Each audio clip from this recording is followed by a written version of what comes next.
শব্দবেদী মানে কি? মানে লোক দেখবেন না। হ্যাঁ, একটা শব্দ, এই শব্দটা যেমন ধৃতরাষ্ট্র, উনি জন্ম থেকে অন্ধ, কিন্তু উনি শব্দবেদী বান নিক্ষেপ করতে পারতেন, পিতামহ বিশ্ব শিখাইছে। এমনি অর্জুন মানে বিশিষ্ট যারা যোদ্ধা, তারা শব্দবেদী বান নিক্ষেপ করতে পারত। মহারাজ দশরথ শব্দবেদী বান, তাহলে কি যে আমি যেখানে বান নিক্ষেপ করছি তাকে আমি দেখছি না, কিন্তু একটা শব্দ, কোন জায়গা থেকে শব্দটা আসছে ওই শব্দ অনুযায়ী বান নিক্ষেপ করলে ওখানে গিয়েই করবো। এটা হচ্ছে শব্দবেদী বান।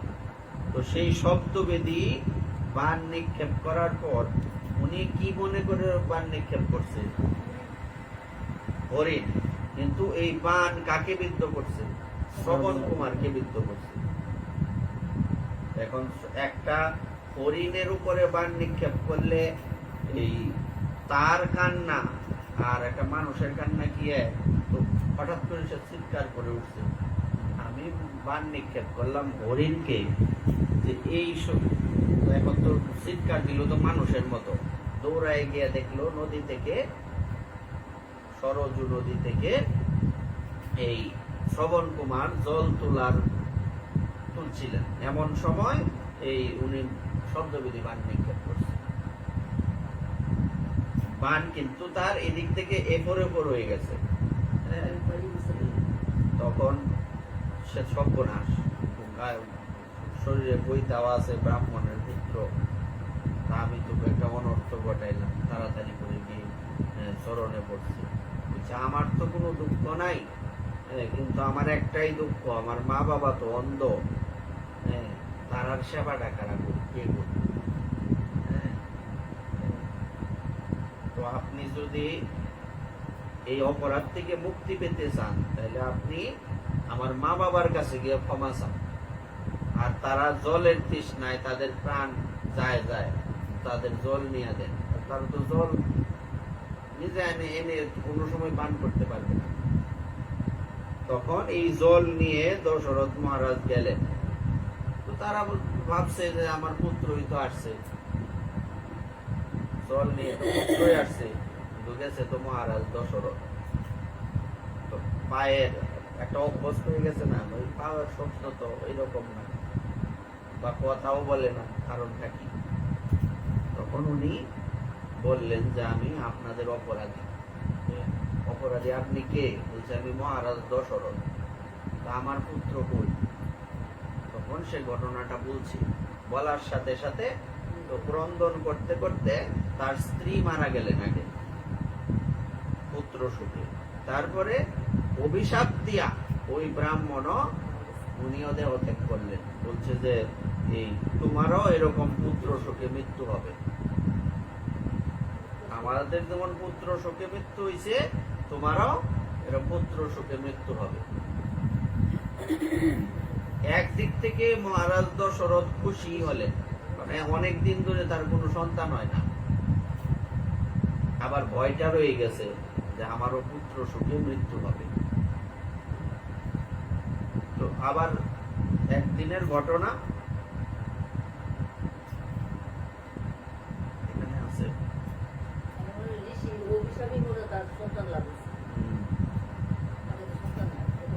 আরো যজ্ঞ করছে তো পুত্রেষ্টি যজ্ঞ। একবার পুত্র না থাকায় মহারাজ শ্রী দশরথের চিত্তে প্রবল রূপ ধারণ করলে তিনি তৎক্ষণাৎ গুরু বশিষ্ঠদের সকাশে গমন করে তাকে সবিনয়ে প্রণাম নিবেদন করে তার সুখ দুঃখের কথা বললেন। অর্থাৎ মহারাজ দশরথের পুত্র হয় না, এই ভেবে মহারাজ দশরথ, তার গুরুদেবের নাম কি? বশিষ্ঠমণি। বশিষ্ঠমণি হচ্ছেন সূর্য বংশের কুলগুরু। তো সেখানে গমন করলেন, গিয়ে গুরুদেবের কাছে সুখ দুঃখের কথা বললেন। গুরু বশিষ্ঠদেব তাকে আশ্বস্ত করে বললেন, ধৈর্য ধারণ করো, অনতি বিলম্বে ত্রিলোকে প্রসিদ্ধ ভক্তকে অভয় প্রদানকারী 4 পুত্রের জনক হবে। বশিষ্ঠ মুনি আশীর্বাদ করে বললেন যে তোমার 4 পুত্র হবে, তুমি চিন্তা করো না। এখানে একটা কথা বলছে, অনতি বিলম্বে ত্রিলোকে প্রসিদ্ধ। কিছু কিছু শব্দ আমাদের বিশেষভাবে মানে যখন আমরা পাঠ করব তখন এই শব্দগুলিকে গভীরে গিয়ে পর্যবেক্ষণ করতে হবে। শব্দটা দেখেন, ত্রিলোকে প্রসিদ্ধ ভক্তকে অভয়দানকারী 4 পুত্র হবে তোমার। এখানে বলছে ত্রিলোকে প্রসিদ্ধ, ত্রিভুবনে প্রসিদ্ধ হবে সে। এখন প্রত্যেক মাতা পিতার কেমন সন্তানের দরকার? যেমন আমরা মানে বিভিন্ন জায়গাতে বিভিন্ন ভক্তরা যখন ভগবানের কাছে সন্তান কামনা করেছেন তখন কেমন সন্তান কামনা করেছেন? আমরা এই 60 যুগের অমর যিনি, কোন ঋষি যার মৃত্যু নাই, পড়াইছি না, জানি না, অমর যাদের মৃত্যু নাই তাদের মধ্যে একজন আছে, যেমন অশ্বত্থামা, তার মৃত্যু নাই। হনুমানজি 60 যুগের অমর, সপ্ত চিরঞ্জীবী বর্ষ। 8 জন আছেন না, তো 8 জন। আরেকজন এই ব্যক্তিটাকে যার খুব কম 5 বছরের আয়ু ছিল, এরারে পড়াইছি, এরাই বাইরে নিত মার্কণ্ডেয় ঋষি, তার পিতার নাম হচ্ছে মৃকণ্ড। এই মৃকণ্ড উনি ভগবান শিবের কাছে প্রার্থনা করলেন আমার একটা পুত্র দরকার। ভগবান শিব বললেন, তুমি কি গুণবান পুত্র চাও না বেশি আয়ু আছে এরকম পুত্র চাও? এই কথা শুনে মৃকণ্ড কি বললেন যে আমার গুণবান পুত্রের দরকার, আয়ু যার বেশি, অনেক বছর জীবিত থাকবো, তার গুণ থাকতো না, এরকম পুত্র দিয়ে আমি করবো। বলছে তাইলে কিন্তু 5 বছরের আয়ু হবে। তো 5 বছরের আয়ু সমস্যা নাই, বিষয়টা কিন্তু চিন্তা করার। কারণ উনি বলছেন আমার এমন একজন পুত্র চাই যে আপনার ভক্ত হবে, তার আয়ু যতদিন মন চায় ততদিন থাকুক। কিন্তু নরমাল ব্যক্তিরা কি চিন্তা করে, আমার আয়ু বেশি তা হোক, এমন সন্তান হোক, ভালো মতে পড়াশোনা করুক, ব্রেন বালা হোক, আর একটা ডাহাইত তৈরি হোক, মহাসুর তৈরি হোক, যে চেয়ার টেবিলে সুরমে বইয়া চুরি করবো। এটা চুরি না, এটা ফিসে দাঁত দেওয়ান লাগে। যে আমি লাস্ট বার যখন ইয়েতে গেলাম, ইন্ডিয়াতে গেলাম দামে, তো তখন এই আমার ছাড়তো না। আমার কি ঝামেলা যে আমার এই ইয়ে নাই, কি বলে, ডলার ইনভেস্টমেন্টের কাগজ নাই। আমার তো ব্যাংক স্টেটমেন্টই আছে। বলছে না, তাও দেখাইতে হবে, আর নাইলে আপনার মানে একটা ভুল ধরার অভ্যাস যারা, নাইলে 1000 টাকা দেন, ব্যবস্থা করে দিই। তো আমি তো জানি যে হেরা মক্কেল পাইলে কি হইব, আমি তো এই মক্কেল না। আমি আর 5টা মিনিট দাঁড়াইলে 1 টাকাও দিতে হইতো না। চিন্তা করলাম আর দাঁড়ায় লাভ নাই, আর উদাও দিয়ে করে লাভ কি। তো আমি 200 টাকা দিলাম, তো এমনিতে নিত না, ফিসে দেখিয়ে দেওয়ান লাগবে। কারণ সিসি ক্যামেরা আছে, তো পিছন দেখিয়ে দেওয়ান লাগবে। তো পিছন পাসপোর্টের ভিতরে ঢুকাই আমি ফিসে দেখিয়ে পাসপোর্টটা দাঁড়াতে দিচ্ছি, ঘরে দিয়েছি। সিসি ক্যামেরার পাসপোর্ট চুরি করলে তো পরে বিপদ। কাজে এই কথা বলার উদ্দেশ্য হচ্ছে যে বালা চাকরি পাইব, চুর হইব, ডাহাই পরিণত হইব, আর নাইলে ডাক্তার হইব। ডাক্তার হইলো ভালো কষাই, তার থেকে ভালো কষাই আর নাই। পরীক্ষা যদি একটা লাগে দিব 10টা, পরীক্ষা যেন করবো হেনতে ওটা একাইব। মানে সবাই তো আর সমান না, কিন্তু 90% ডাক্তার হই এরকম। আর উকিল হইলে তো কথাই নাই। লোকেরা বলে যে উকিলরা সবার আগে স্বর্গে যাইব, মানে মানুষে আক্ষেপ করে বলে আর কি। কারণ আপনার কেস আজকেই শেষ হওয়ার কথা, এই কেসের আরো 2 বছর ঘুরাইব। কারণ আমরা কেস শেষ হলে তো আমরা তারা টাকা দিবেন না, গেলে তো 500-1000, এটা তো আমরা ভুক্তভোগী টাকা নিয়ে একটা ঝামেলা। হ্যাঁ, এইটা বুঝতেছি, গেলেই টাকা। কাজেই আমরা চাই সুট ডাহাইট সন্তান হইতো, আমরার ঘরে বালা সন্তান কেমনে হইব, আয়ু বেশি থাকবো, বালা উকিল হইব, ব্যারিস্টার হইব, হ্যাঁ, জজ হইব, টাকা লেখালে লিখতে হইব। কাজেই আমাদের তাইলে ভগবানের কাছে কি চাওয়া উচিত?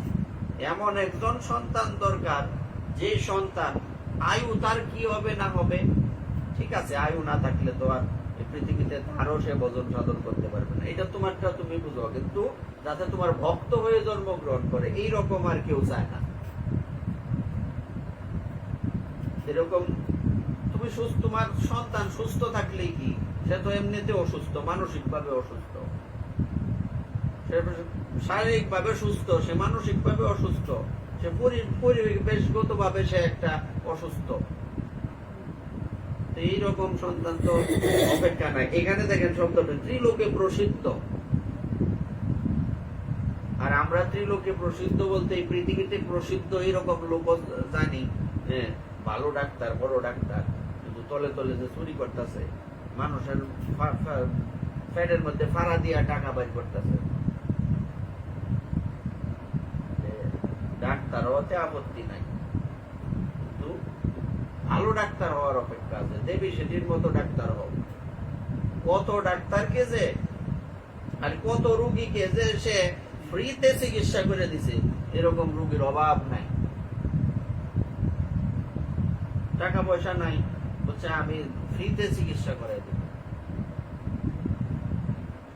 কাজেই ডাক্তার হইতে গেলে তাদের মতো ডাক্তার হইতে হবে। ডাক্তার হচ্ছে ভগবানের মতো পূজ্য, কিন্তু এই পেশাটাকে বিনাশ করে দিল। আর বাংলাদেশে তো ডাক্তার নাই বললেই চলে, কোথায় টাকা পয়সা খরচ করে ডাক্তার হইছে, আর নিজেরা দুম টাকা কামাইতেছে, কিন্তু সবার আগে এরা নরকে যাইব, অথচ সবার আগে তাদের স্বর্গে যাওয়ার কথা। সবার আগে স্বর্গে যাওয়ার সে পৃথিবীর সর্বশ্রেষ্ঠ সেবক ডাক্তার। ভগবানের পরে যাদের স্থান দেওয়া হয় তাদের মধ্যে অন্যতম একজন ডাক্তার, কিন্তু তারা সবার আগে নরকে যাইব। ত্রিলোকে প্রসিদ্ধ বলছে, তোমার এমন সন্তান হবে যে ত্রিলোকে প্রসিদ্ধ হবে। পরের কথাটা বিশেষ, এটা সবার বেলায় হবে না, এটা মানুষের বেলায় হয় না। ভক্তকে অভয় প্রদান করবে, এটা তো আর মানুষের বেলায় হয় না, বিশিষ্ট ব্যক্তির হয়, ভগবানের বেলায় নয়, মহাপুরুষদের বা সাধুদের বেলায় হয়। তো সাধুরাও তো, সাধুগণ যারা, তারাও কিন্তু সারা পৃথিবীকে অভয় প্রদান করে।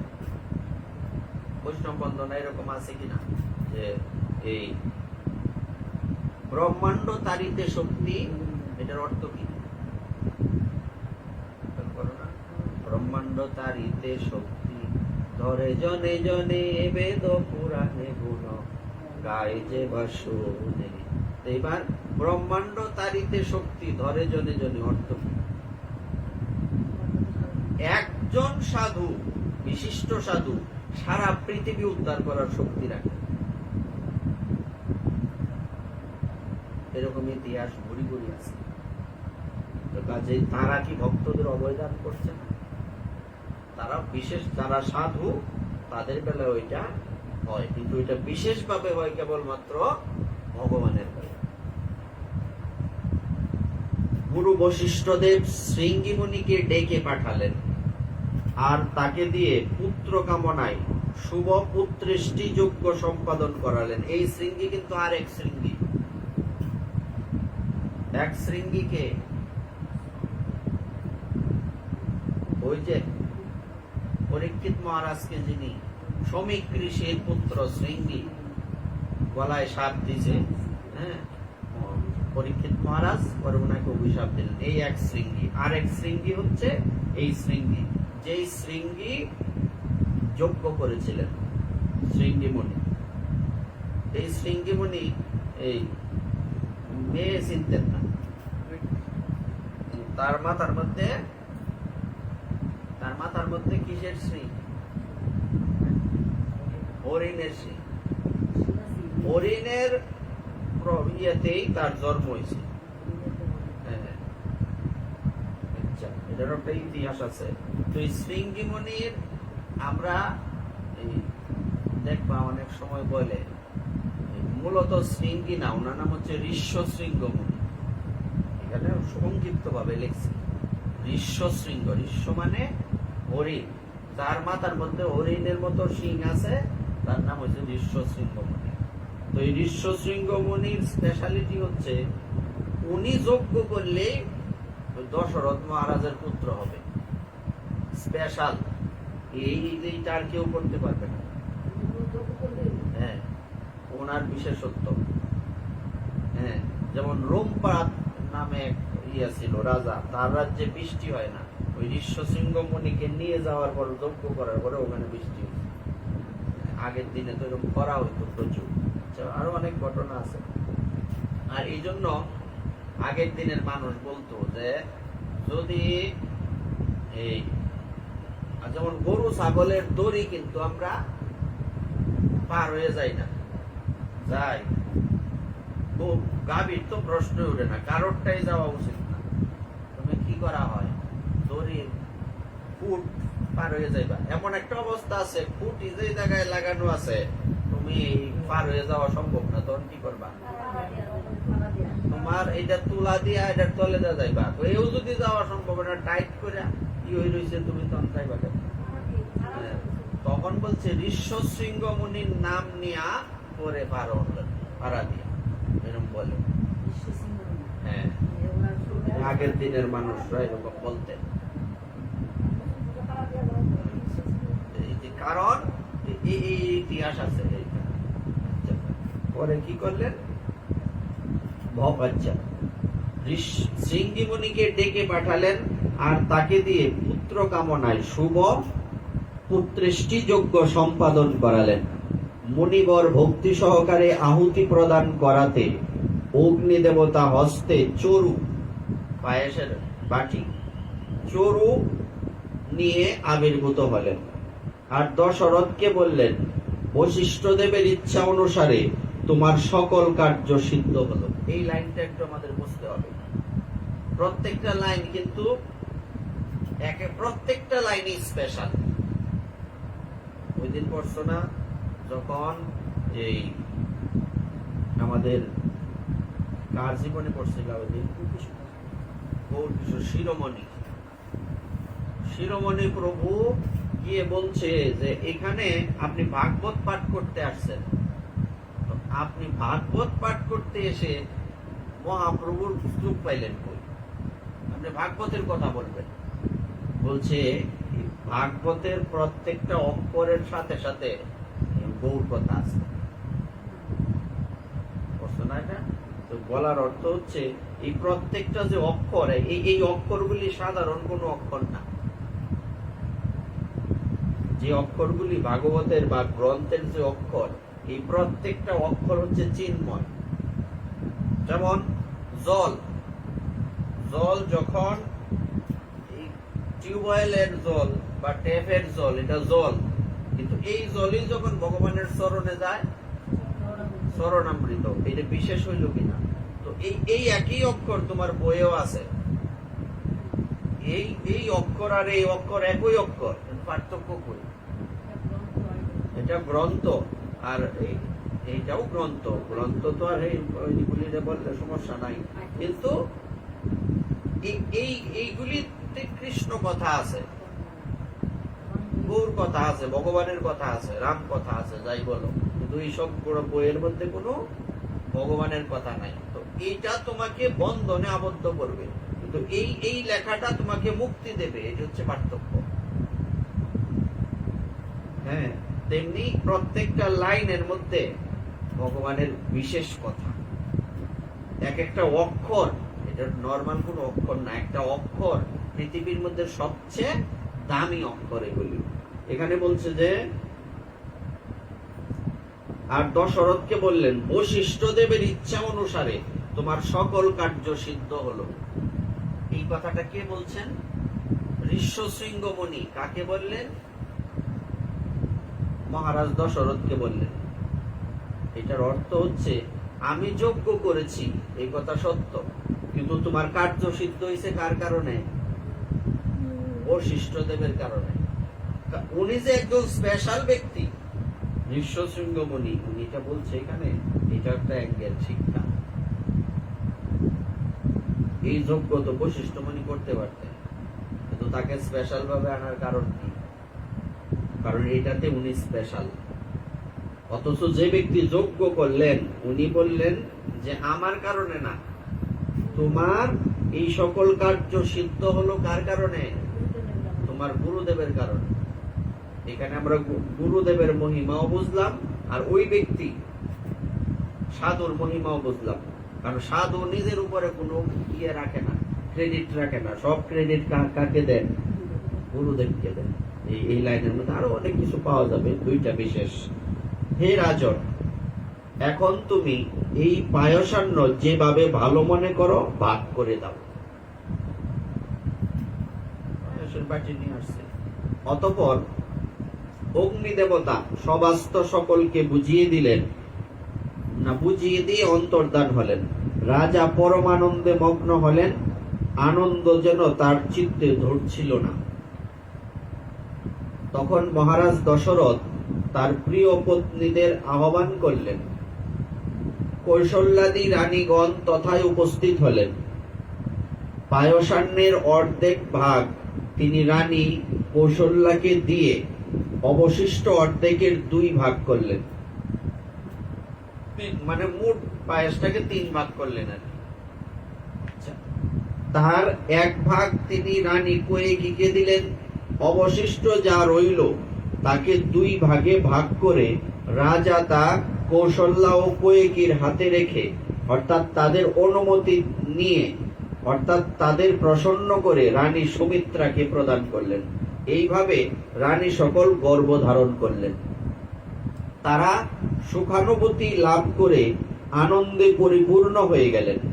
শ্রীহরির লীলাবিলাসে গর্ভে আসার দিন থেকে ত্রিলোকে সুখ ও সমৃদ্ধি বৃদ্ধি হতে লাগলো। ভগবান রামচন্দ্র যখন গর্ভে আসলেন, তখন পৃথিবীতে সব শুভ কিছু হচ্ছে, সবকিছু শুভ, সুখ সমৃদ্ধি বাড়তে লাগলো।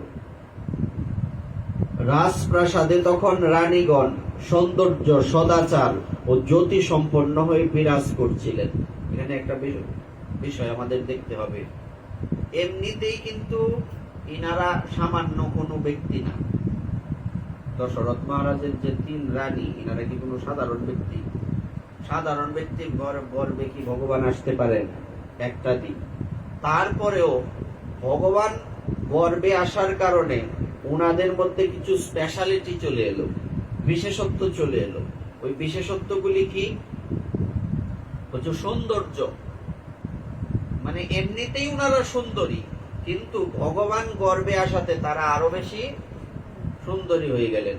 সদাচার, এমনিতেই তারা সদাচার সম্পন্না, তারপরেও যেহেতু ভগবান তাদের মধ্যে আছে, অর্থাৎ যেখানে ভগবান থাকেন, গীতার শেষ শ্লোকটা স্মরণ করো, তাইলে বুঝতে পারবা।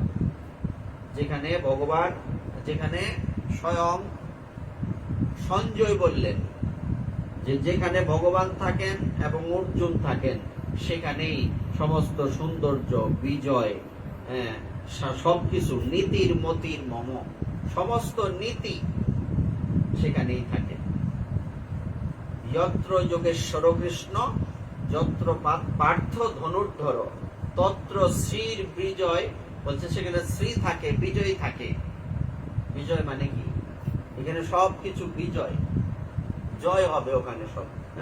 নীতি মতি সব ওখানেই থাকে। তো যেখানে ভগবান যাদের গর্ভে আছে, তাদের মধ্যে কি সদাচার বাড়বো না কমবো? বেড়ে যাবে। এই জন্য আমাদের লক্ষ্য রাখতে হবে, যদি আমরা সবসময় সদাচারে থাকতে চাই, সবসময় যদি আমরা, মানে কি বলে কথাটা, আমরা আমাদের মানব জীবনের সার্থকতা লাভ করতে চাই, কিংবা এই সংসারে ও সুখে সমৃদ্ধিতে বেঁচে থাকতে চাই, তাও সবসময় ভগবানকে ধারণ করে রাখতে হবে। এটা দিয়ে এই বিষয়টা এখানে বোঝানো গেল, সদাচার সম্পন্ন। কারণ ভগবানকে যদি আমরা ধারণ করে রাখতে পারি তবেই আমাদের সবকিছু লাভ হবে। কৃষ্ণ ভক্তি কোনোদিনই সম্ভব না। ভগবানকে যখন আমরা, আমাদের সৌভাগ্য কোনটা? সৌভাগ্য হচ্ছে যখন আমি ভগবানকে ধারণ করে রাখলাম। আর দুর্ভাগ্য কাকে বলে?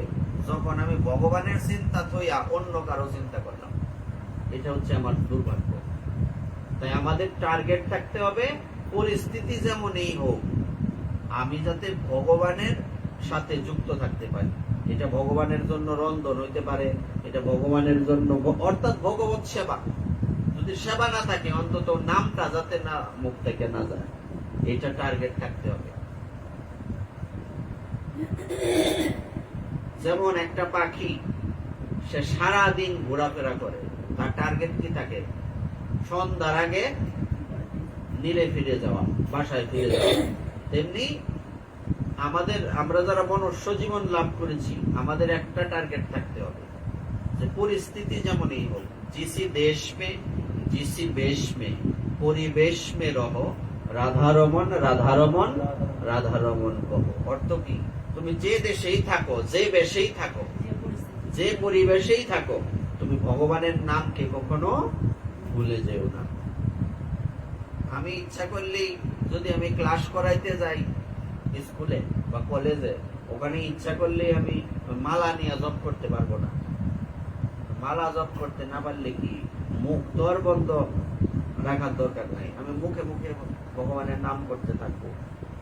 পরিবেশ যেমনই থাকুক, বেশ যেমনই থাকুক, দেশ যেমনই থাকুক, ভগবানের নাম যাতে আমরা না বলি, এইটা হচ্ছে টার্গেট। এই একটা টার্গেট যারা ফিল আপ করতে পারবে তাদের কোনোদিন পিছনে তাকাতে হবে না, কোনোদিন পিছনে তাকাতে হবে না। আর যেই এই টার্গেট থেকে আমরা চ্যুত হয়ে যাব, কলি আমাদেরকে গ্রাস করবে। তারপর বললেন জ্যোতি, জ্যোতি তো আসবেই। যেমন ভগবান শ্রীকৃষ্ণের বেলায় তো দেখলাম আমরা, যখন ভগবান দেবকী মাতার গর্ভে আসলেন তখন তো ওখানকার জ্যোতি বেড়ে গেল। দেবকী মাতার শরীরে আলাদা একটা জ্যোতি।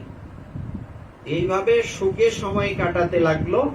আর শ্রী প্রভুর আবির্ভাবের মহেন্দ্রক্ষণ এসে উপস্থিত হলো।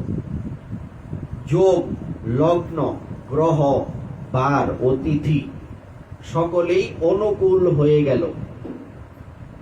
স্থাবর জঙ্গম সর্বত্র আনন্দ ছড়িয়ে পড়ল, কারণ শ্রীরামচন্দ্রের জন্মগ্রহণেই অর্থাৎ আবির্ভাবেই সর্বসুখের মূল কারণ। অর্থাৎ এই পৃথিবীর মধ্যে সবচেয়ে শ্রেষ্ঠ সময় কোনটা?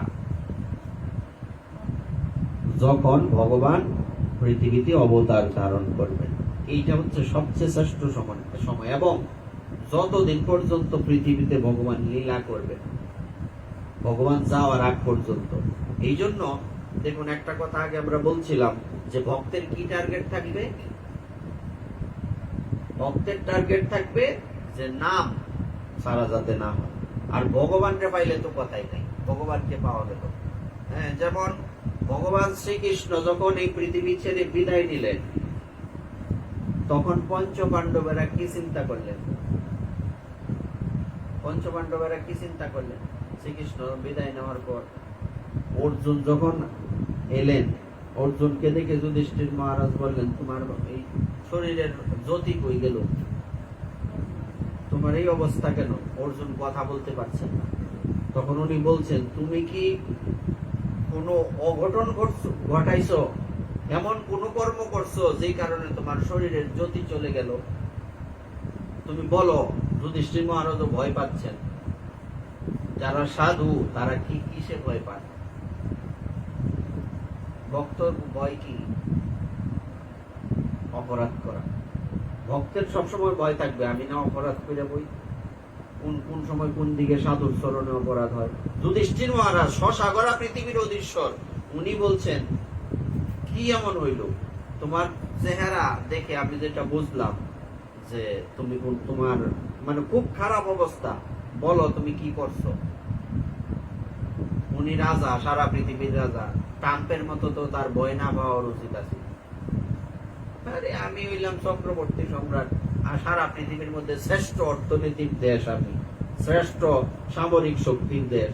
আমি যা ইচ্ছা করলে যে কোনো দেশের রাষ্ট্রপতিকে ধরে লইয়াম, যে কোনো সময় যে কোনো দেশে হামলা করবাম। যুধিষ্ঠির মহারাজের তো এমন করা উচিত ছিল। উনি তো শশা করা পৃথিবীর অধীশ্বর ছিলেন, উনি এমনটা করেন। উনি সাধু তো, ওনার ভয় কি যে কি জানি অপরাধ তুমি করছো, এই অপরাধে আমাদের সবাইকে পড়তে হবে। তখন অর্জুন বললেন, আসলে এমন কিছু হয়নি, কিন্তু যার জন্য আমরা এই পর্যন্ত আসছি সেই ভগবান শ্রীকৃষ্ণ এই পৃথিবী ছেড়ে বিদায় নিয়েছে, এই জন্য আমার জ্যোতি চলে গেল শরীরের থেকে। তখন যুধিষ্ঠির মহারাজ বললেন, যেখানে আমার যার জন্য এত কিছু ইনি যখন নাই, তাহলে আমাদের আর পৃথিবীতে থাকার দরকার নাই। তখনই ওনারা এই পরীক্ষিত মহারাজকে রাজত্ব দিয়ে ওই স্বর্গারোহণ পর্ব মহাভারতে আছে না, হাইটা স্বর্গে গেছে গা, শুনছে না যুধিষ্ঠির মহারাজ? শেষে কেউ যাইতে পারলো না, উনি একাই গেলেন, তো সবাই জানা। তখন উনি চলে গেলেন, কেন উনি থাকতে পারতেন না? থাকলেন না কেন? কারণ উনি চিন্তা করলেন, এখন ভগবান শ্রীকৃষ্ণ পৃথিবী থেকে বিদায় নিলেন, উনি তো শাস্ত্রজ্ঞ, উনি জানেন ভগবান শ্রীকৃষ্ণ বিদায় নেবেন মানে কলি আসবে। আর কলি যখন আসবে, ওই কলি আমাদেরকে কৃষ্ণের থেকে আলাদা করে দেবে, আমাদের বিষয়মুখী করে ফেলবে, কৃষ্ণমুখী আর আমাদেরকে থাকতে দেবে না। সুতরাং এই ভয়ে যুধিষ্ঠির মহারাজ রাজ্য ত্যাগ করে নিজের ইচ্ছায় চলে গেলেন। এটা হচ্ছে ভক্তদের ভয়। অর্থাৎ আমি ভগবানের থেকে দূরে সরে যাই, ভক্তদের ভয় যে আমি ভগবানের সেবা থেকে দূরে সরে যাই, বা আমি সাধু সেবা থেকে, গুরু সেবা থেকে দূরে সরে যাই, এটাই ভক্তদের, আর কোনো ভয় নাই ভক্তদের। এজন্য ভক্তদের সবসময় টার্গেট থাকবে এবং ভগবানের কাছে সবসময় প্রার্থনা, পরিস্থিতি যেমনই হোক। যেমন এই মহর্ষি বাল্মীকি, উনি গঙ্গা অষ্টকে বলেছিলেন যে মা গঙ্গার কাছে প্রার্থনা করছেন যে আমি যদি মা স্বয়ং জন্মগ্রহণ করি, তাও গঙ্গার মধ্যে আমার জন্ম হোক, তোমার কোলে আমার জন্ম হোক। বাবা বলতেন যে গঙ্গার বাতাস গায়ে লাগলে কৃষ্ণ ভক্তি হয়। বিষয়টা কিন্তু চিন্তা করো।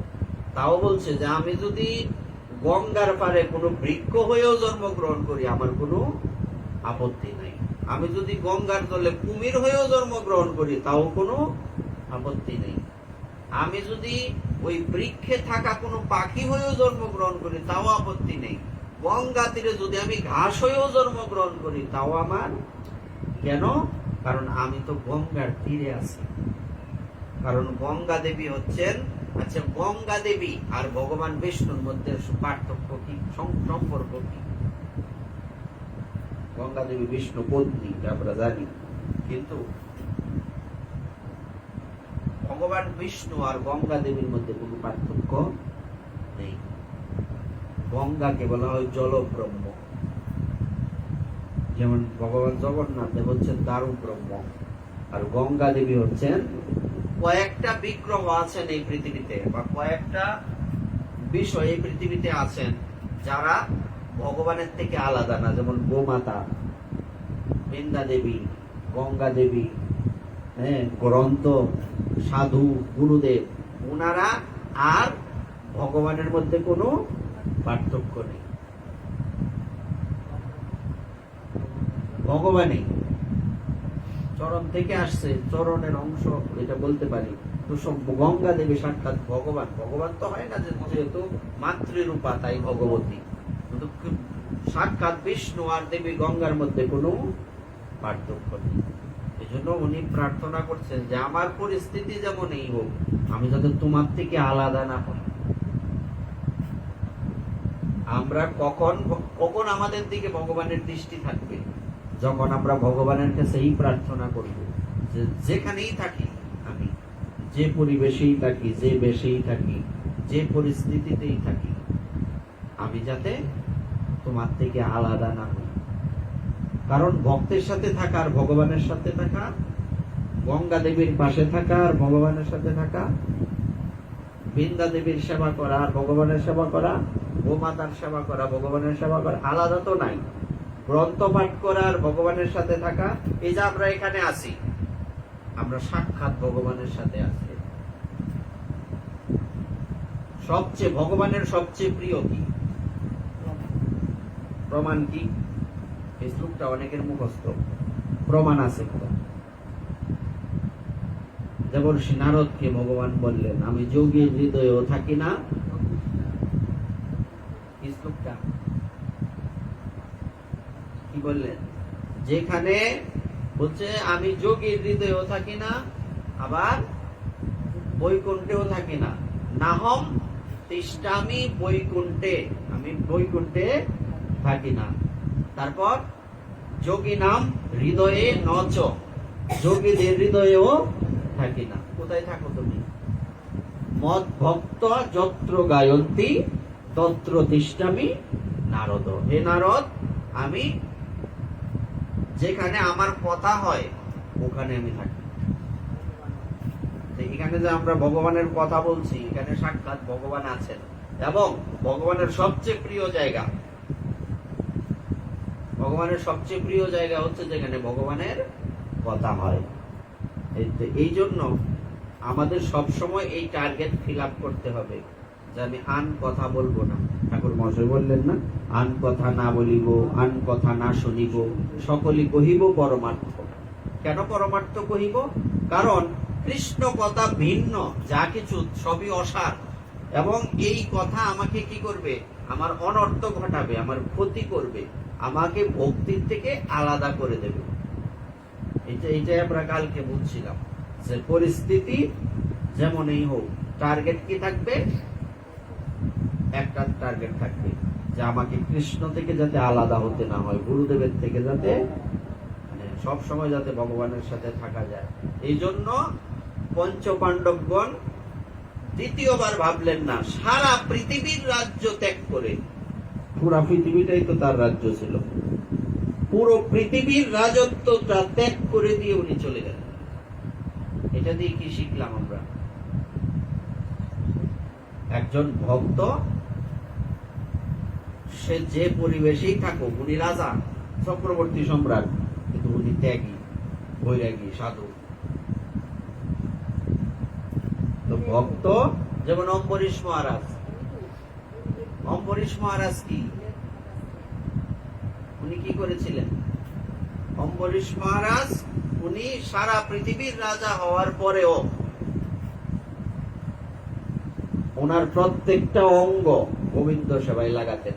একটা সেকেন্ড সময় উনি কৃষ্ণ ছাড়া থাকতেন। কালকে বলছো না, আজকে অব্যর্থ কালোত্তম, শান্তি অব্যর্থ কালোত্তম, অর্থাৎ ব্যর্থ কাল যাতে আসক্তিস্তৎ গুণাখ্যানে। আসক্তি কোথায় থাকবে? ভগবানের গুণ কথা শ্রবণ কীর্তনে। প্রীতিস্তৎ বসতিস্থলে, প্রীতি কোথায় থাকবে? যেখানে ভগবান থাকেন, যেখানে ভগবানের লীলা। এই জন্য তো এই বিষয়টা মিলাও তো উত্তম মহাশয়ও বলছিলেন যে উনি আসছেন বৃন্দাবনবাসীর খবর নেওয়ার জন্য, কিন্তু 10 মাস কাল ওখানে ছিলেন, এবং যেদিন চলে যাবেন ওই দিন বলে গিয়েছিলেন যে আমার মনে সেই সৌভাগ্য নাই যে বৃন্দাবনে আমি সব সময় থাকবো, কিন্তু আবার যদি আসতে হয় পৃথিবীতে, তাহলে আমার যাতে বৃন্দাবন ছাড়া অন্য কোথাও, এবং বৃন্দাবনে যাতে আমি কি হয়ে তৃণগুল্ম হয়ে জন্মগ্রহণ করতে পারি। বিধি যদি গুলমলতা, বলছে পরিতরে কুঞ্জবনে, একটা কীর্তন আছে যে কি বিধি মানে বিধিকে, ব্রহ্মাজিকে বলা হয় বিধি। ওনাকে কি বলছেন? যে আমাকে যদি বিধি গুলমলতা করে এই পৃথিবীতে পাঠান তাও ভালো, কিন্তু আমার জন্মটা যাতে বৃন্দাবনে, বৃন্দাবনমে শ্রীচরণমে, শ্রীচরণমে হামকো রহে না। তারপর কি বলছে? সুখ দুঃখ সহেনা কুছ নেহি কহনা, অর্থাৎ আমি সুখে থাকি আর দুঃখে থাকি, তোমাকে কিছু কোনোদিন অভিযোগ করব না, প্রভু তুমি আমাকে দুঃখে রাখছো কেন? সুখ দুঃখ সহেনা কুছ নেহি কহনা, কর্মন কা ফল জানে কে সহেনা, আমার কর্মে যা আমি নিয়ে আসছি আমি সব ফল ভোগ করব। ইতনা ভরসা मोहे देना, तू मेरा संग संग रहना, वृंदावन में श्री चरणन में हमको रहना। কি বলছে শেষের কথাটা দেখুন, বলছে আমি কর্মে জানিয়ে আসছি তা ভোগ করব, তা যদি দুঃখ হয় আমার কোনো আপত্তি নেই, কিন্তু আমার একটাই শর্ত, তুমি যাতে সব সময় আমার সঙ্গে থাকো।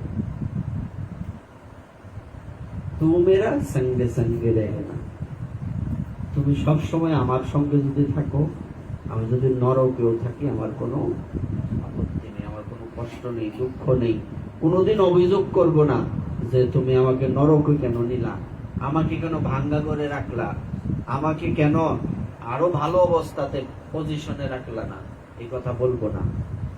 আমি সব সময়, যেমন ওই যে বাবার জীবনী থেকে আমরা বলি যে যে ব্যক্তিটা সংসার ত্যাগ করে চলে গেলেন, বৃন্দাবনে যাওয়ার পর একটা পাত্র নাই ভগবানের ভোগ লাগে, স্নোর কোটটার মধ্যে ভগবানের জল দিতেন। কি ভাবছো বিষয়টা? এও সই, এটাও ঠিক আছে আমার জন্য, কিন্তু আমি যাতে তোমার থেকে আলাদা না হই, আমি যাতে সবসময় তোমার সাথে থাকতে পারি, তোমার কাছে থাকতে পারি। তোমার কাছে থাকা মানে তো সবসময় সাক্ষাতে আমরা ভগবানের সাথে থাকবার মতো এইরকম ভাগ্য আমাদের এখনো হয়নি। তো থাকবো কোথায় আমরা? ভক্ত সঙ্গে থাকা আর ভগবানের সঙ্গে থাকা একই কথা, বরং ভগবান আরো বেশি খুশি হবেন আমরা যদি ভগবানের সাথে নাও থাকি, ভক্ত সঙ্গে থাকি, এটাই বড় প্রাপ্তি। দেখেন একটা অক্ষর দিয়ে কতগুলি কথা আমাদের আসছে, যে কেন কোথা থেকে আসছে আবার বলি। আসলে ভগবানের এক একটা কথা বিশাল, একটা অক্ষর নিয়ে আলোচনা করলে আমরা সারা রাত্র কেটে যাবে, সারা দিন কেটে যাবে। আচ্ছা, যোগ লগ্ন গ্রহ বার তিথি সবকিছু অনুকূল হয়ে গেল। অনুকূল মানে অনুকূলে পরিস্থিতি, অনুকূল কি আর প্রতিকূল কি?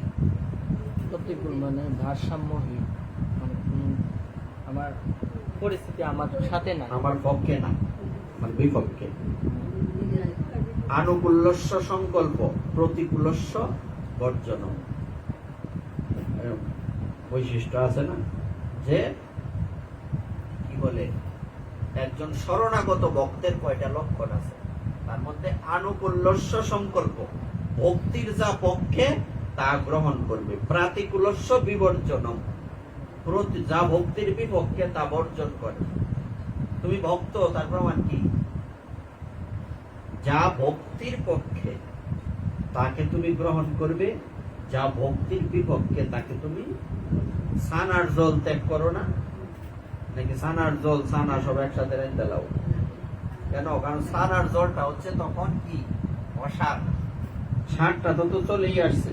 তেমনি ভক্তির পক্ষে যা করলে আমার ভক্তি বর্ধিত হবে তা আমি করব, যা করলে আমার ভক্তি নষ্ট হবে তা করবো তো দূরের কথা, আমার যাতে মনেও কোনোদিন চিন্তা না আসে। এটা আনুকূল্যস্য সংকল্প, প্রতিকূলস্য বিবর্জন, রক্ষিষ্যতি বিশ্বাস। বলছি কৃষ্ণ যে আমাকে রক্ষা করবেন তার 100% বিশ্বাস। গোপ্রীত্যে বরণম তথা, গোপীদের মতো করে বরণ। আত্মনিক্ষেপ কার্পণ্যে সরবিদ শরণাগতি। শরণাগতি কয় প্রকার? 6 প্রকার। কৃষ্ণ আমাকে, এটার একটা ভক্তিবিনোদ ঠাকুরের একটা পদও আছে, একটা কীর্তন আছে, নাম গ্রন্থে আছে। সরঙ্গ শরণাগতি হইবে যাহার, তাহার প্রার্থনা শুনে শ্রীনন্দ কুমার। যার এই 6 প্রকার শরণাগতি ভিতরে চলে আসছে, একমাত্র তার প্রার্থনাটা গোবিন্দ শুনবেন। আমাদের এইটাই বুঝতে হবে যে অনুকূলে যাতে আসে, পক্ষে। এই কীর্তনটা করবা, বিস্তারিত জানা যাবে। স্থাবর জঙ্গম সর্বত্র আনন্দ ছড়িয়ে পড়ল। আনন্দ ছড়িয়ে পড়লো? ভগবানের কারণ ভগবান শুভক্ষণ। আবির্ভাবের সময় উপস্থিত। শ্রীরামচন্দ্রের জন্মগ্রহণেই অর্থাৎ আবির্ভাবেই সর্বসুখের মূল কারণ। এটারও একটা তাৎপর্য আছে। অর্থাৎ সমস্ত কিছুর, সমস্ত সুখের মূল কি? ভগবান। আর যখন ভগবান আবির্ভূত হচ্ছে, তার থেকে আর তো সুখের জায়গা আর থাকতে পারে না। এই যে সবচেয়ে শ্রেষ্ঠ সময়, পবিত্র চৈত্র মাস। চৈত্র মাস পবিত্র, অকাল আকাল দিন, আমাদের ভাষায় কো আহার। হ্যাঁ, চৈত মাস, চৈত মাস না, চৈত মাস। কিন্তু এখানে কি বলছে? পবিত্র। এটা দিয়ে আমরা একটা জিনিস পাই, আসলে অপবিত্র বলতে কিছু হয়ই না। পবিত্র কি অপবিত্র কি? মল মাস কি অপবিত্র না? তোমরা যদি ব্রত করো, তোমরা এই কথা দিয়ে বলো যে দামোদর মাসের চেয়েও বেশি মহিমান্বিত এই পুরুষোত্তম ব্রত। কেন? কারণ কি? নাম তো মল মাস, মলিন মাস, অধিক মাস, ফালাইন্না মাস। কিন্তু কেন কেন মল মাসটা পুরুষোত্তম মাস?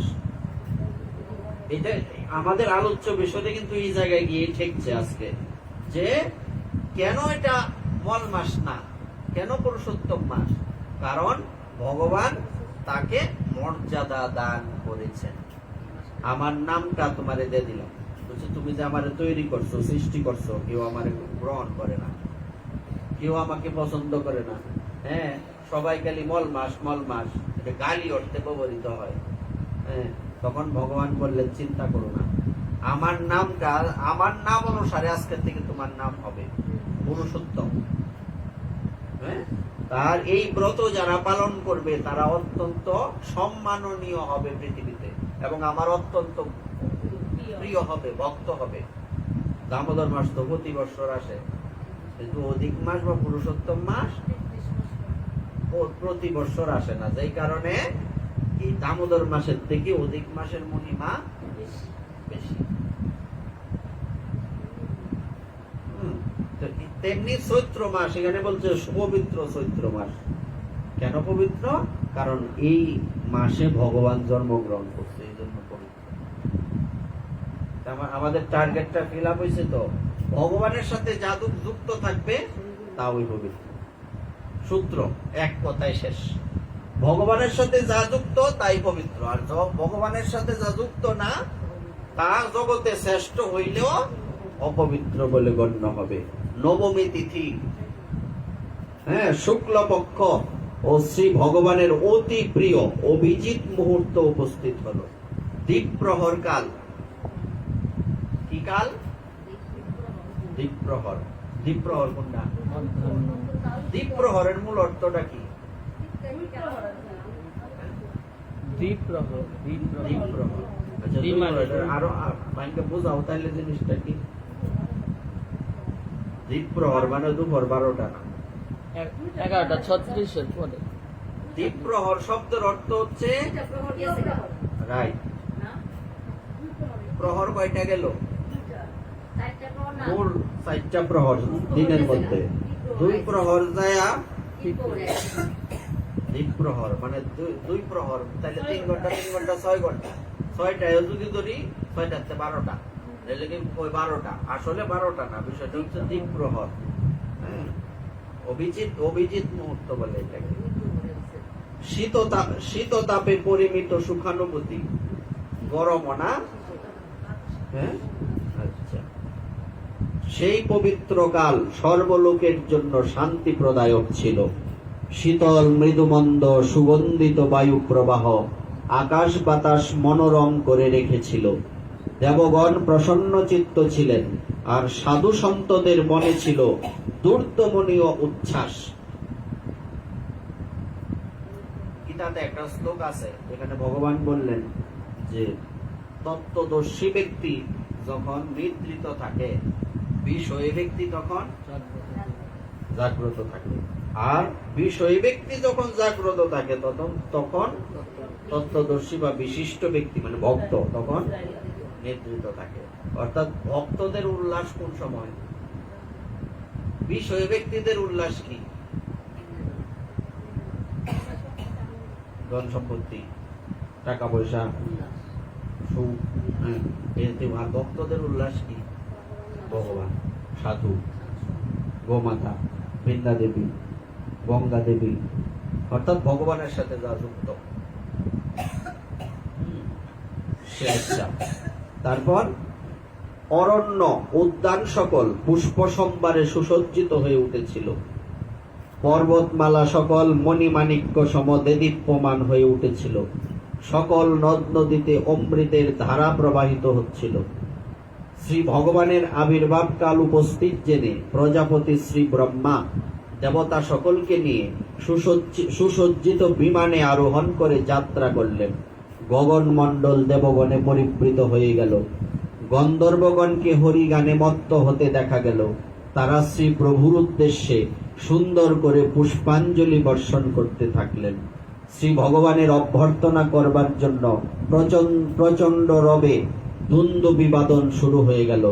নাগ মুনি ও দেবতা সকলেই স্তব স্তুতি করতে থাকলেন আর বহুভাবে তাদের প্রীতি সেবা উপহার প্রদান করতে লাগলেন। দেবতাগণ প্রণাম নিবেদন করে স্তব স্তুতি করলেন আর সদামে প্রত্যাগমন করলেন।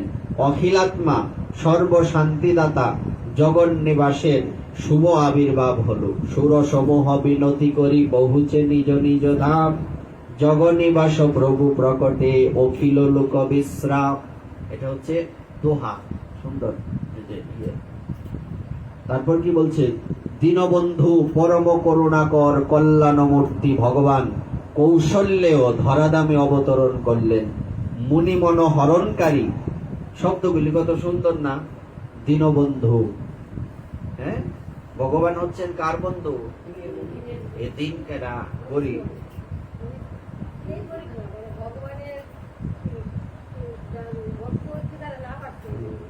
ভক্ত কি দিন না, এই দিন মানে কিন্তু গরিব না। আচ্ছা, দীনবন্ধু পরম করুণাকর, অর্থাৎ যার কেউই নাই, এটা মানুষে মনে করে যে বিপদে পড়ছে তার ভগবান আছে। যার কেউ নাই মানে কি, একজন ভক্ত ভগবানের জন্য সর্বস্ব ত্যাগ করে। সাথে কি থাকে, কিছু থাকে, পরনের পোশাকটা পর্যন্ত সাধুগণ ত্যাগ করে, আছে না নাই এরকম। আমাদের পরম গুরুদেব শুধু পবিনটা রাখা বহির্বাস ত্যাগ করে দিলেন। জিজ্ঞেস করলেন বাবা জীবন, প্রভু ঠিক আছে, প্রভু বংশীয় না, আপনি এই পৌপিন ধারণ করলেন কিন্তু বহির্বাস ত্যাগ করলেন কেন? বলছে ওইটা একটা বন্ধন। সাধুগণ ব্রাহ্মণ সাধু যদি হয়, যারা বেশ নেয় তারা ওই পৈতা পর্যন্ত রাধা কুণ্ডে বিসর্জন দেয়, শিকা সূত্র পরিত্যাগ। অর্থ কি? হ্যাঁ, ইনারা হচ্ছেন দীন আর ভগবান হচ্ছেন দীনবৎসল, দীনবন্ধু। কাদের বন্ধু? বিষয় ব্যক্তির বন্ধু না। কারণ বিষয় ব্যক্তিকে ভগবান দূর থেকে কি চাও, এটা চাও, নেও যাও দিলাম। আর ওই দিন যারা ভক্ত, তাদের হৃদয়ে, তোমারও হৃদয়ে সদায় ভক্তের হৃদয়ে প্রভুর সতত বিশ্রাম। অহম ভক্তা পরাধীন হি স্বতন্ত্র অবধিজ। হ্যাঁ, আমি ভক্তের অধীন, আমি স্বাধীন নই। তারপর কি বললেন? দীনবন্ধু পরম করুণাকর। কত সুন্দর শব্দগুলি। ভগবান হচ্ছেন পরম করুণাকর, কারুণ্য ঘন বিগ্রহ। উনি সমস্ত করুণার মধ্যে, সবাই অনেকেই তো করুণা করে, কিন্তু ভগবানের করুণাটা কেমন? উনার থেকেই সব আসছে। উনার মতো করুণাময় আর কেউ হতে পারে না। কল্যাণ মূর্তি, কল্যাণ মূর্তি ভগবান কৌশল্যানন্দন, তাই তার নাম হচ্ছে কৌশল্যেয়। যেমন অর্জুনের নাম কি? কুন্তেয়। ভগবান শ্রীকৃষ্ণের মার নাম কি? যেমন ভগবান এই বলদেবের নাম কি? রোহিণেয়, রোহিণী মাতার সন্তান। এরকম। তো তারপর কি বললেন? মুনি মন হরণকারী। ভগবান কি মুনিগণের মন হরণ করলেন? একটা ঘটনা আছে, যখন ভগবান বনবাসে ছিলেন রামচন্দ্র, তখন মুনি ঋষিগণ মনে মনে চিন্তা করতে লাগলেন, এত সুন্দর চেহারা, ওনারা সব ত্যাগ করলেন না? তো ভগবানের যে রূপ, ভগবানের গুণ, তা সবাইকেই হরণ, মুনিগণের মন পর্যন্ত হরণ করে। মনে মনে চিন্তা করলেন, ইস, কত সুন্দর, যদি তাকে পুত্র রূপে পাইতাম। পুরা বেটায় সব ত্যাগ করছে, মুনি ঋষি চুল দাড়ি ফাইক করে একলা সবে করছে, অথচ আকাঙ্ক্ষা, কিন্তু এই আকাঙ্ক্ষাটা কি আকাঙ্ক্ষা? যদি তোমাকে পুত্র রূপে পাইতাম। এই মুনি ঋষিগণ, ভগবান রামচন্দ্র তো তাদের মনের বাসনা পূর্ণ করবেন। ওই মুনি ঋষিগণ পরবর্তীতে এই ব্রজবাসী হয়ে জন্মগ্রহণ করছে। ব্রজবাসী যে গোপিনীগণ, ওনারা এক একজন মুনি ঋষি। মুনি মনোহরণকারী শ্রী প্রভুর জ্যোতির্ময় বিগ্রহ সমূহে উপস্থিত দেখে, বিগ্রহ সম্মুখে উপস্থিত দেখে মাতা কৌশল্যা আনন্দে পরিপূর্ণ হয়ে গেলেন। নয়নাভিরাম ঘনশ্যাম নবনীরদ কান্তি চতুর্ভুজ। কত সুন্দর শব্দ দেখো, নয়নাভিরাম, নয়নের আনন্দ বর্ধনকারী। দেখলে নয়ন ফিরাতে নারে, একবার দেখলে মনে হয় আরো যদি দেখতাম। হ্যাঁ, ভগবানের বিগ্রহ দেখলেই তো মনে হয়, যারা মন থেকে ভগবানকে ভালোবাসে তারা ভগবানের বিগ্রহ দর্শন করে অনুভূতি আছে তো, কত সুন্দর ভগবান, চাই থাকতে মন চায়। এটা হচ্ছে নয়নাভিরাম ঘনশ্যাম। ঘনশ্যাম না, শ্যাম বর্ণ না? আচ্ছা। নবনীরদ কান্তি চতুর্ভুজ। নবনীরদ কান্তি, নবনীরদ নিন্দিত কান্তি ধরম রস সাগর নাগর ভূপবর শুভ ভঙ্গিম চারু শিখণ্ড শিখম ভজ কৃষ্ণ নিধিম ব্রজরাজ সুতম। কত সুন্দর শব্দ। নবনীরদ কান্তি চতুর্ভুজ, হস্তে তার দিব্য আয়ুধ। কোন রূপ ধরে আসছে? তাহলে ভগবান রামচন্দ্র চতুর্ভুজ রূপ ধারণ করেই প্রথমে এসেছিলেন, এটা দেখে আমরা বুঝলাম। ওই ভগবান শ্রীকৃষ্ণের মতো আলাদা তো না, এক এক যুগে এক এক রূপে এলেন। হস্তে তার দিব্য আয়ুধ। আয়ুধ মানে কি? অস্ত্র। হস্তে তার দিব্য আয়ুধ।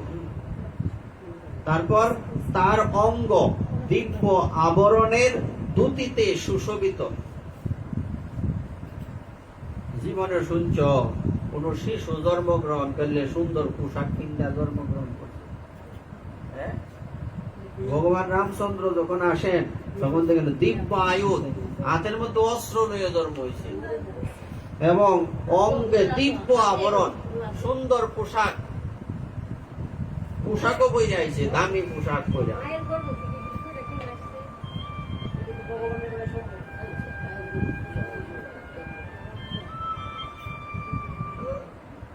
দিব্য আয়ুধ। তারপর পরে কি? আচ্ছা, তার অঙ্গ দিব্য আবরণের দ্যুতিতে সুশোভিত। অঙ্গ কিসে সুশোভিত? দ্যুতিতে, আরো দ্যুতি, দিব্য জ্যোতিও বেরোচ্ছে। কণ্ঠে ছিল সুচারু বনমালা। মালা হলো মালা টাকা টাকা।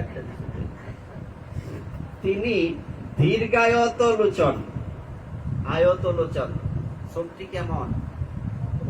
আয়তকার, এই কান ফন্ত, আকর্ণ বিস্তৃত, বড় চোখ, আকর্ণ বিস্তৃত চক্ষু, দীর্ঘ আয়ত লোচন, অতিশয় সুন্দর, ঘর বিনাশন সৌন্দর্য সিন্ধু।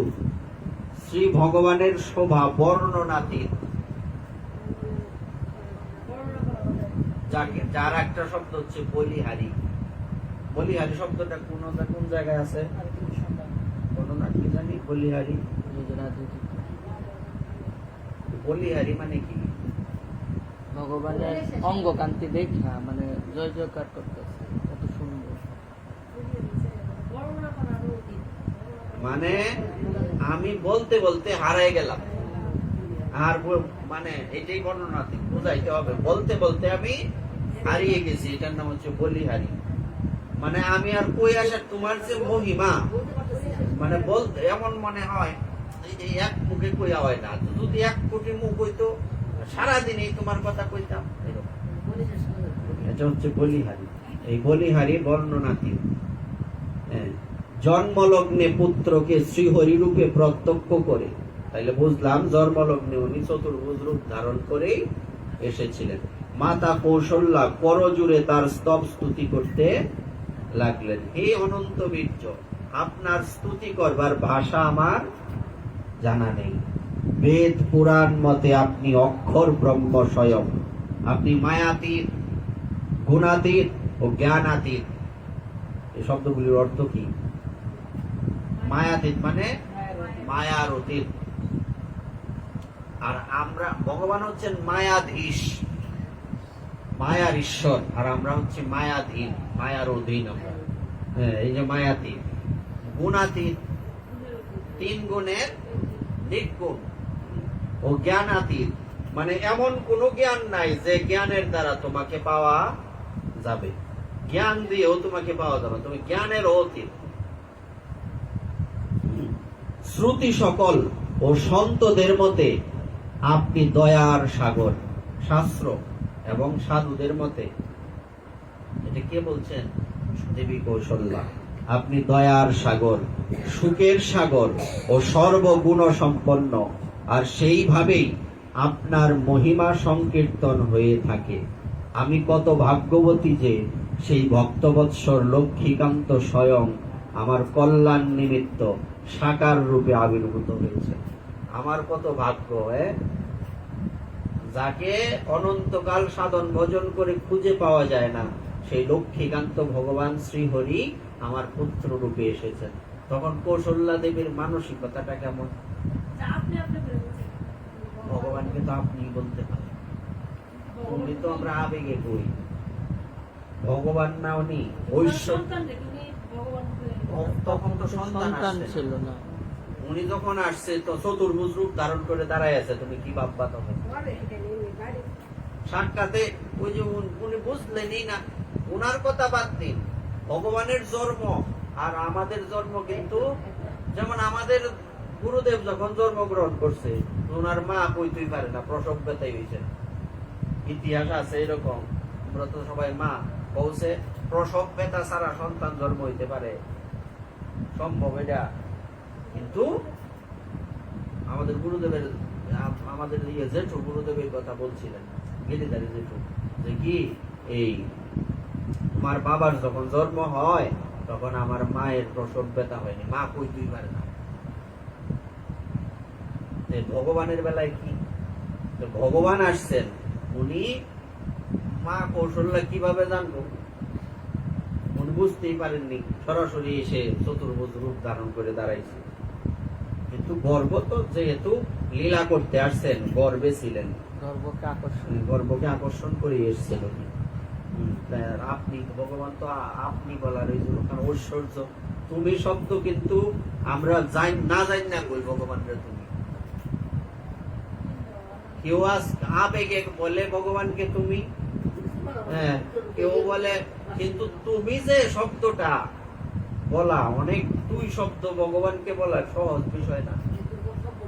যে ব্যক্তি ওই রকম সম্বন্ধ করতে পারছে ভগবানের সাথে, সে ভগবানকে তুই বলতে পারে, তুমি বলতে পারে। আমরা না জানি নেই তুমি,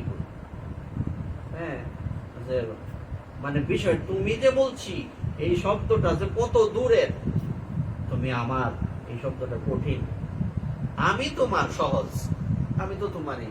আমি যদি নাও বলি যে আমি তোমার, তাও আমি তোমার। তো আমি তোমার শব্দটা কি সহজ, এটা নরমাল, তো তুমি আমার, এটা যে কেউ বলতে পারবে না।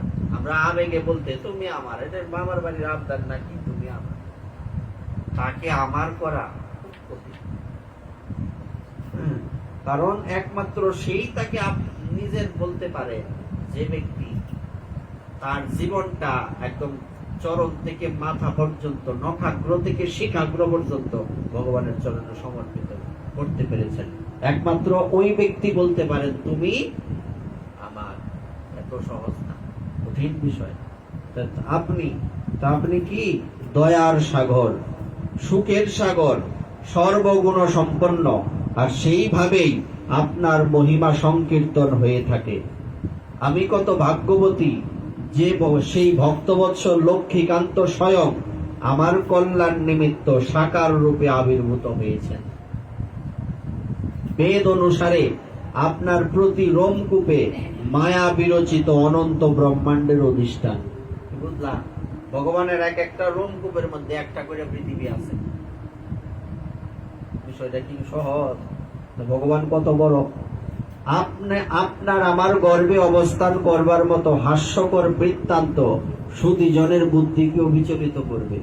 মানে আপনি আমার মতো ব্যক্তির গর্ভে আসছেন, এটা হাস্যকর বিষয়।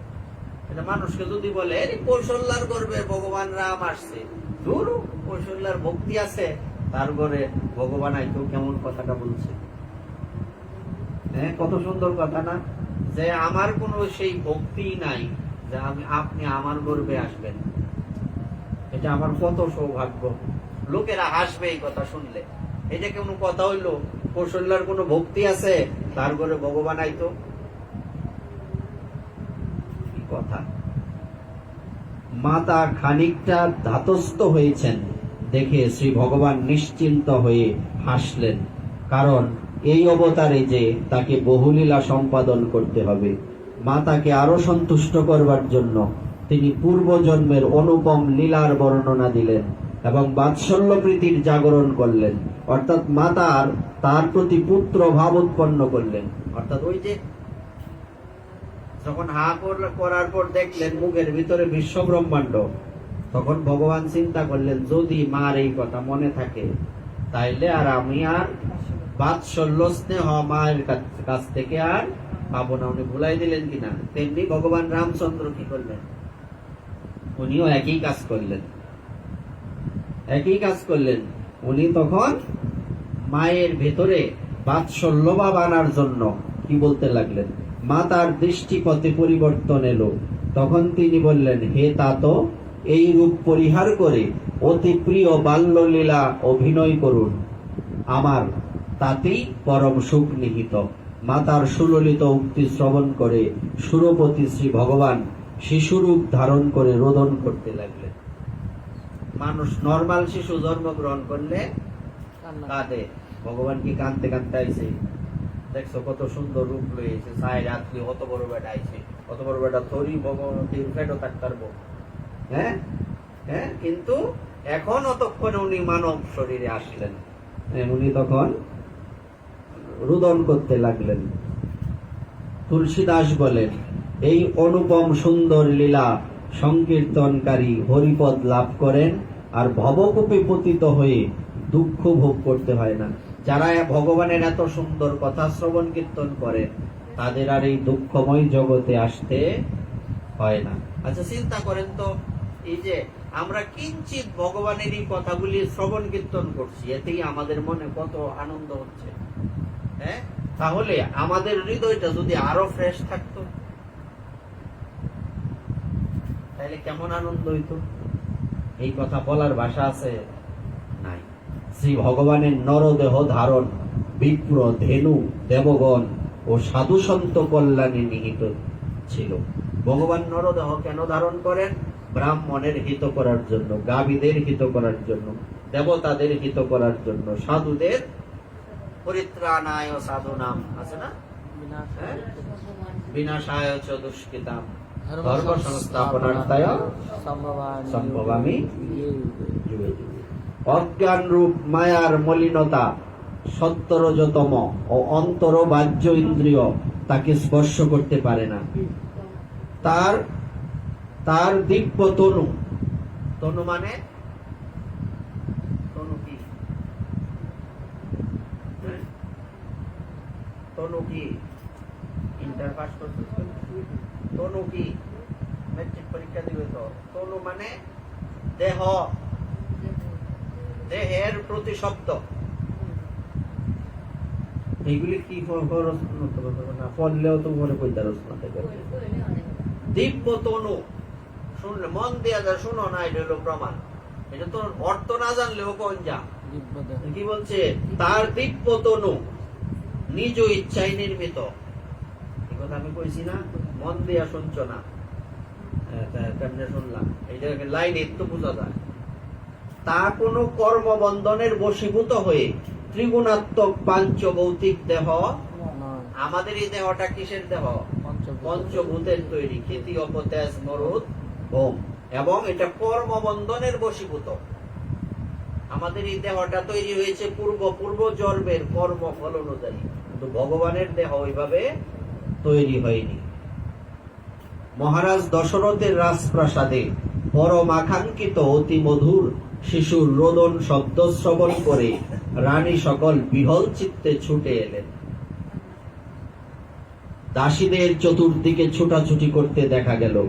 অযোধ্যার পুরবাসী সকল এই সংবাদে আনন্দে অভিভূত হয়ে গেল। পুত্র জন্ম সংবাদ রাজা শ্রী দশরথকে যেন ব্রহ্মানন্দের অনুভূতি প্রদান করল। তার মনে তখন প্রেম প্রীতির দুরন্ত উচ্ছ্বাস, অঙ্গ রোমাঞ্চিত হল। আনন্দ আতিশয্যের মধ্যেই রাজা যেন শিথিল অঙ্গকে সামলে নিয়ে উঠে দাঁড়াতে চাইলেন। আনন্দে আর উনি নড়তে চড়তে পারে না। যার নাম শুনলেই কল্যাণ হয়, সেই শ্রী প্রভুর আমার গৃহে আগমন হয়েছে। নিজের সৌভাগ্যের কথা মনে করে রাজা আনন্দময় হয়ে গেলেন। বাদ্যকরদের তিনি বাদ্যবৃন্দ বাজাবার নির্দেশ দিলেন। তিনি গুরু বশিষ্ঠদেবকে রাজপ্রাসাদে আমন্ত্রণ করলেন। ব্রাহ্মণদের সঙ্গে নিয়ে গুরুদেব সেই অনুপম রূপ লাবণ্যযুক্ত শিশুকে দেখলেন। শিশু বর্ণনাতীত গুণ সম্পন্ন ছিল। রাজা অতঃপর নান্দি মুখ শ্রাদ্ধ করে জাতকর্ম সংস্কার সকল করলেন। এগুলি তো নাই এখন, নান্দি মুখ করতে হয়, জাত সংস্কার করতে হয়, জাত কর্ম। ব্রাহ্মণদের সুবর্ণ ধেনু বস্ত্র ও মণিমাণিক্য দান দিলেন। নগর ধ্বজ পতাকা তোরণে ছেয়ে গেল। সেই অনুপম নগর সজ্জা বর্ণনা করে বোঝানো কঠিন। আকাশ থেকে পুষ্পবৃষ্টি হতে লাগলো। সকলেই ব্রহ্মানন্দে মগ্ন হয়ে গেল। দলে দলে রমণীকুলকে আসতে দেখা গেল। আনন্দ আতিশয্যে রমণীগণ সহজ শৃঙ্গাররত অবস্থাতেই ছুটে এলেন। তারা সুবর্ণ নির্মিত কলস ও মাঙ্গলিক দ্রব্যাদিতে সুসজ্জিত থালা নিয়ে সুমধুর গীত পরিবেশন করতে করতে রাজপ্রাসাদে প্রবেশ করল। শিশুকে আরতি করে রমণীগণ নিজেদের সেই শিশুর চরণে সমর্পণ করে দিল। সুত বন্দী আদি স্তুতি গায়কগণ শ্রী প্রভুর গুণ সংকীর্তনে যুক্ত হল। রাজা শ্রী দশরথ মুক্ত হস্তে দানাদি করলেন। আনন্দে দান গ্রহণকারীগণ লাভ করা দ্রব্যাদি বিতরণ করে দিতে লাগলো।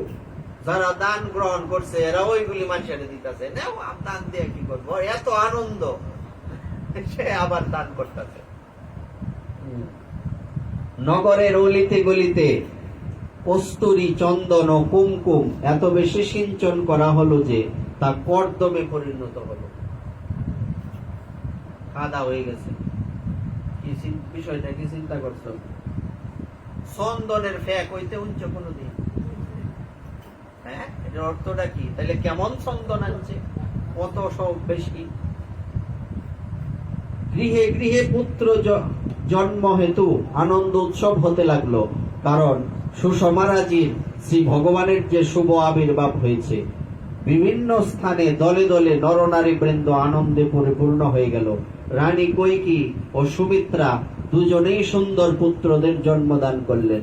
তখন সুখ, সম্পদ, কাল ও পরিস্থিতির প্রকৃত বর্ণনা করা কবির পক্ষে কেন, দেবী সরস্বতীর ও সর্পরাজ শেষনাগের পক্ষেও করা সম্ভব নয়। অযোধ্যাপুরীর তখন অনুপম শোভা। শ্রী প্রভুর সঙ্গে মিলিত হওয়ার ইচ্ছায় রজনী যেন সূর্য দেখে থতমথ খেয়ে সন্ধ্যারূপেই বিরাজমান হয়ে রয়েছে। ধূপধুনার ধোঁয়ায় চতুর্দিকে অন্ধকার, আর তার মাঝে আবির উঠছে, মনে হচ্ছে যেন সন্ধ্যার অন্ধকারে সূর্যের অস্তাচলের গমনের অরুণ আভা ছড়াচ্ছে। তারই মধ্যে রাজপ্রাসাদের মণিমাণিক্য সকল তারার মতো জ্বলজ্বল করছে। রাজপ্রাসাদ শীর্ষের সুবর্ণ কলসকে দেখে মনে হচ্ছে যেন গগনে পূর্ণচন্দ্র সমহিমায় বিরাজমান রয়েছে।